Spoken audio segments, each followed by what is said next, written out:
ଭାଗବତରେ ଜଗନ୍ନାଥ ଦାସ ଲେଖିଲେ, ମନୁଷ୍ୟ ଦେହେ ଦିବ୍ୟ ଜ୍ଞାନ ଦେଖି ସନ୍ତୋଷ ଭଗବାନ।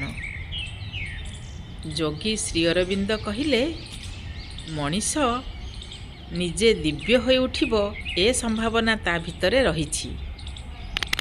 ମହାକାବ୍ୟ ସାବିତ୍ରୀରେ ଶ୍ରୀ ଅରବିନ୍ଦ ଲେଖିଲେ, this world is not built with random BRICS of chance. A blind God is not destiny's architect.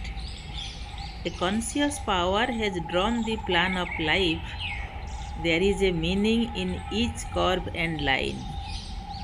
ଆକସ୍ମିକତାର ଇତସ୍ତତ ବିକ୍ଷିପ୍ତ ଇଷ୍ଟକ ଖଣ୍ଡରେ ବା ଉପାଦାନରେ ଏ ଜଗତ ସୃଷ୍ଟି ହୋଇନାହିଁ। ଏକ ଅନ୍ଧ ଦେବତା ନିୟତିର ନିର୍ମାତା ନୁହେଁ।